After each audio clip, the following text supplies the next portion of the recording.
My name is Corporal David Ward.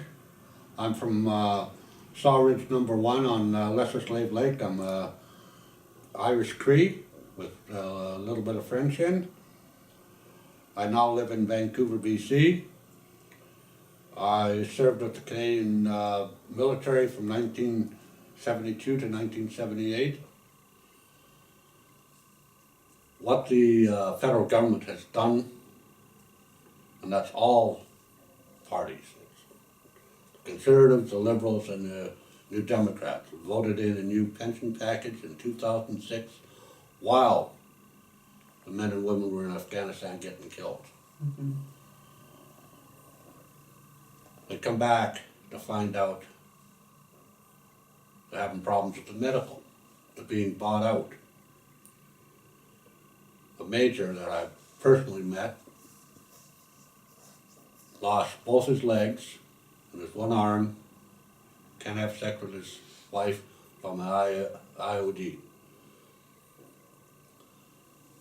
Had it happened 6 months earlier, it would have been under the old pension plan, which was grandfathered. But because it's under the new pension plan, they bought him out. I can't remember how much money it cost, but his medical would be running out in 2 years. That's all he gets. So the Canadian veterans, generally we stay out of politics. Mm-hmm. But when they're treated disrespectfully by the federal government, including the head of Department of Veteran Affairs, an elder veteran with his medals broke down on national TV and started crying. Mm-hmm. We all surrounded him, or they all surrounded him to support. And he turned around and said, "We're going to war." Mm-hmm. What they learned real quick, don't piss off the veterans. I saw on Facebook a picture, would have been in the 1920s in Toronto, a building with sandbags and soldiers standing in front. 1920, Hotel Vancouver was taken over by a group of soldiers and their families for about 3 months from what I can gather. Veterans were promised housing. They never got it. 1944, Facebook again, picture of a bunch of nurses and their families marching in front of one of the military hospitals in Toronto. The way the wounded veterans were treated and the care that was given.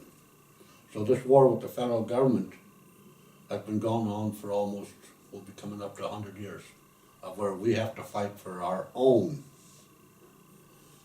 benefits. Mm-hmm.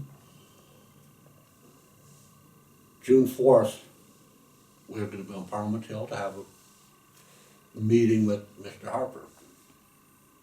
Since it's going to be a military meeting, there shouldn't be any problems. Because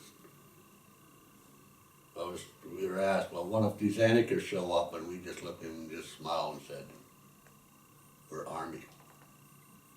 Mm-hmm. We'll take care of the problem." Anybody's welcome, but they have to go by our rules, our regulations. We've asked veterans from all across Canada, Aboriginal veterans. A veteran's a veteran. When I stood in the ranks, or I was on the battlefield, I didn't care what religion he had, and I didn't care what color he was. As long as he did the job to the best of his ability, that's what we worried about. Mm-hmm. Hopefully we have 600 members. Inside. Actually, we're gonna see how many, we ain't gonna go inside. Oh. We'd like to, but Mm-hmm. we only did that in 72. Can't remember what year it was. But it was the first time the Canadian military was inside Parliament House carrying rifles since 1812. Mm-hmm. But we're gonna meet up on the hill. Mm-hmm. Hopefully we expect 1,000 people. We're gonna be there hopefully 24 hours a day. Okay. And it was up to me. We're looking for a place because some of the veterans don't have the money for hotels. We're looking for a place to. We're trying to get Turtle Island, but Victoria Island? yeah, and we're trying to get it, but we can't find any. But Willie Bruce said he'll try and do some talking for us. He's a well-known veteran out there, and it was up to me. I'd take the tents, put them on bloody Parliament Hill. Yeah, for sure. But being military, we got to go by what we're taught. Yeah. So you'll have about 600 in the camp, Hopefully, at least. hopefully.